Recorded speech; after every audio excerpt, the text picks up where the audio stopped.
ಡೆಲ್ಲಿಯಲ್ಲಿ ಈ ಬ್ಲಾಸ್ಟ್ ಆಗಿರ್ಲಿಲ್ಲ ಅಂದಿದ್ರೆ ಇಷ್ಟೊತ್ತಲ್ಲಿ ನಿಮ್ಮ ತಟ್ಟೆಯಲ್ಲಿ ವಿಷ ಇರ್ತಿತ್ತು. ಡೆಲ್ಲಿಯಲ್ಲಿ ಬ್ಲಾಸ್ಟ್ ಆಗೋಕ್ಕೂ ಒಂದೆರಡು ದಿನದ ಮುಂಚೆ ಒಂದಿಷ್ಟು ಡಾಕ್ಟರ್ಸ್ ಅರೆಸ್ಟ್ ಆಗ್ತಾರೆ. ಈ ಡಾಕ್ಟರ್ಸ್ ಗಳು ಟೆರರಿಸ್ಟ್ ಜೊತೆ ಸೇರ್ಕೊಂಡು ಇಂಡಿಯಾಗೆ ಅಟ್ಯಾಕ್ ಮಾಡಕ್ಕೆ ಪ್ಲಾನ್ ಮಾಡ್ತಾ ಇರ್ತಾರೆ.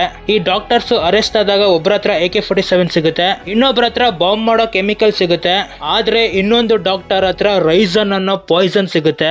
ಇದು ಇಡೀ ಜಗತ್ತಲ್ಲೇ one of the most dangerous poison. Just ಒಂದು ಡ್ರಾಪ್ ಸಾಕು ಮನುಷ್ಯನ ಸಾಯಿಸೋದಕ್ಕೆ. ಇದಕ್ಕೆ ಯಾವುದೇ ತರ ಸ್ಮೆಲ್ ಇರಲ್ಲ, ಟೇಸ್ಟ್ ಇರಲ್ಲ, ಗೊತ್ತೂ ಆಗಲ್ಲ ಪಾಯ್ಸನ್ ಮಿಕ್ಸ್ ಆಗಿದೆ ಅಂತ.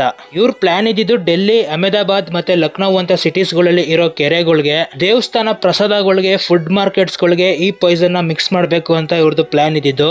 ಅಷ್ಟರಲ್ಲಿ ಪೊಲೀಸರು ಇವ್ರನ್ನ ಹಿಡ್ದಾಕವ್ರೆ. ಇನ್ ಕೇಸ್ ಈ ಪ್ಲಾನ್ ಏನಾದ್ರೂ ಸಕ್ಸಸ್ ಆಗೋಗಿದ್ರೆ ಸಾವಿರ ಅಲ್ಲ ಲಕ್ಷಾಂತರ ಜನದ ಜೀವ ಹಿಂಗ ಅನ್ನೋ ಅಷ್ಟ್ರಲ್ಲಿ ಹೊಟ್ಟೋಗ್ತಿತ್ತು. ಹಿಸ್ಟ್ರಿಯಲ್ಲಿ ಇಲ್ಲಿವರೆಗೂ ಆಗಿರೋ ಅಟ್ಯಾಕ್ಸ್ ಅಲ್ಲಿ ಇದು ಮೋಸ್ಟ್ ಡೆಡ್ಲಿಯೆಸ್ಟ್ ಅಟ್ಯಾಕ್ ಆಗ್ತಿತ್ತು. ಈ ಗನ್ಸ್ ಬಾಂಬ್ಸ್ ಗಿಂತ ಮೋಸ್ಟ್ ಡೇಂಜರಸ್ ವೆಪನ್ ಅಂದ್ರೆ ಈ ಬಯೋ ವೆಪನ್ಸ್. ಹಾಕಿರೋದೇ ಗೊತ್ತಾಗಲ್ಲ ಯಾವಾಗ ಹಾಕಿದ್ರು, ಯಾರು ಹಾಕಿದ್ರು ಅಂತ. ಬಯೋ ವೆಪನ್ ಬಗ್ಗೆ ಒಂದು 4-5 ತಿಂಗಳು ಮುಂಚೆನೆ ಒಂದು ವಿಡಿಯೋ ಮಾಡಿದೀನಿ, ನನ್ನ ಪ್ರೊಫೈಲ್ ಅಲ್ಲಿ ಇದೆ, ಮತ್ತೆ ಕೆಳಗಡೆ ಆ ರೀಲ್ ನ ಲಿಂಕ್ ಮಾಡಿರ್ತೀನಿ, ಕ್ಲಿಕ್ ಮಾಡಿ ಇಂಟ್ರೆಸ್ಟ್ ಇರೋರು ನೋಡಿ. ಮತ್ತೆ ಇದೇ ತರ ರಿಯಲ್ ಲೈಫ್ ಅಲ್ಲಿ ನಡೀತಿರೋ ಕ್ರೇಜಿ ವಿಷಯಗಳನ್ನ ತಿಳ್ಕೊಳ್ಳೋದಕ್ಕೆ ನನ್ನ ಅಕೌಂಟ್ ನ ಫಾಲೋ ಮಾಡ್ಕೊಳ್ಳಿ.